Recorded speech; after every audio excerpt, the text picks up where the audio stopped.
12 মাসের মেয়েদের ব্রতকথা। জন্মাষ্টমী ব্রত আমি পাঠ করছি। ব্রত ফল। এই ব্রত পালন করিলে শতজন্মের মহাপাতক হইতে ব্রতী উদ্ধার লাভ করিয়া থাকেন। ব্রতকথা। মথুরা নগরে কংস নামে এক রাজা ছিলেন। দেবদ্বিজে তার হিংসা ছিল সবচাইতে বেশি। তিনি আদেশ দিলেন যে আমার রাজ্যের মধ্যে যে হরিনাম করবে তাকে কারাগারে থাকতে হবে। কংসের ভগ্নী দেবকীর সঙ্গে বাসুদেবের যেদিন বিয়ে হলো সেদিন সবাই দৈববাণী হলো দেবকীর অষ্টম গর্ভের ছেলে কংসকে বধ করবে। দৈববাণী শুনে কংস ভয় পেয়ে গেল আর সদ্য বিবাহিত ভগ্নী ও ভগ্নীপতিকে কারারুদ্ধ করে রাখলেন। তারপর সন্ধ্যায় এসে কংস প্রতিহারীকে আদেশ দিলেন, দেবকীর ছেলে হলে আমার কাছে নিয়ে আসবি, আমি আছড়ে তাকে শেষ করে দেব। এইভাবে দেবকীর সাতটা ছেলেকে কংস মেরে ফেললে। কারাগারে বসুদেব ও দেবকী দর্পহারী মধুসূদনকে কাতর স্বরে ডাকতে লাগলেন। নারায়ণের যোগ নিদ্রা ভঙ্গ হল। তিনি দেবকীর গর্ভে জন্ম নিলেন। সেদিন ভাদ্র মাস কৃষ্ণপক্ষের অষ্টমী তিথি। রাত প্রহর, তাও আবার দুর্যোগ। অন্ধকার আকাশে রোহিণী নক্ষত্র। ভগবান নারায়ণ জন্ম নিলেন সেই পাষাণ কারায়। মায়ার প্রভাবে প্রহরীগণ ঘুমে অচেতন। দৈববাণী হল, বাসুদেব তুমি এখন নন্দালয়ে গিয়ে এই পুত্রকে গোপনে রেখে নন্দরানী এইমাত্র যে কন্যা প্রসব করেছেন তাকে নিয়ে এসো।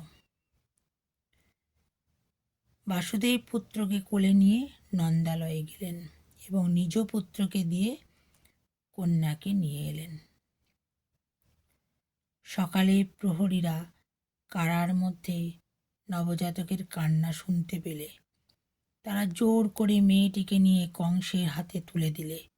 কংস মেয়েটিকে নিয়ে যেমনি পাষাণে আছড়ে দিতে গেলেন অমনি মেয়েটি কংসের হাত পিছলে শূন্যে উঠতে উঠতে বলে উঠল, রে অত্যাচারী কংস, আমি মহামায়া, তোকে মারবে যে গোকুলে বাড়ছে সে। এই বলে শূন্যে মিলিয়ে গেলেন। নন্দালয়ে শ্রীকৃষ্ণ রূপে নারায়ণ ক্ষীর সর ননি মাখন খেয়ে দিনে দিনে বড় হয়ে উঠল। 12 বছর পরে কংস ধনুযজ্ঞে শ্রীকৃষ্ণকে নিমন্ত্রণ করে মথুরায় নিয়ে এলেন। আর শ্রীকৃষ্ণ কংসকে মল্লযুদ্ধে বধ করে পৃথিবীর ভার মুক্ত করলেন। ব্রত আচার। ভাদ্র মাসের কৃষ্ণপক্ষের অষ্টমী তিথিতে জন্মাষ্টমী বলে। পুরুষ ও নারী উভয়ে এই ব্রত পালন করে। প্রত্যেক দিন উপবাসী থেকে রাত্রে পুজো দিয়ে পরদিন ব্রাহ্মণ ভোজন করিয়ে প্রসাদ গ্রহণ করতে হয়। জন্মাষ্টমীর ব্রত সমাপ্ত। জন্মাষ্টমী ব্রত সমাপ্ত। হে কৃষ্ণ করুণা সিন্ধু দীনবন্ধু জগৎপতে গোপেশ গোপিকাকান্ত রাধাকান্ত নমস্তুতে।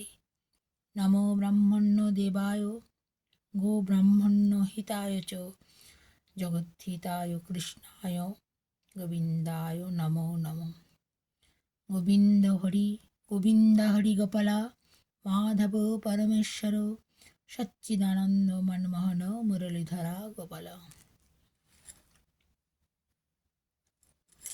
सुंदर लाला नंदलाला नाचत श्री वृंदावन में, बाल चंदन तिलक मनोहर अलका शोभे कपलन में, शीरे चूड़ा नयन विशाला कुंदमाला हिया पर दोले, हिरण पीत पटम्बर बोले रुन झुन नपुर चरण में, कोई गावत पंचम तान वंशी पुकारो राधा नाम, मंगल तान मृदंग रसाल बजावत कोई रंगन में, राधा कृष्ण एक ही तनु है निधुवन में जो रंग मचाए, विश्वरूप च भगवान सोई लला करत वृंदावन में।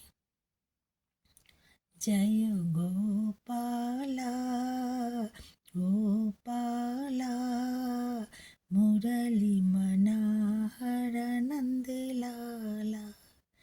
जय नंदलाला। গোপাল সবাইকে আনন্দ প্রদান করে। জয় গোপালা, জয় রায় কিশোরী। প্রণাম।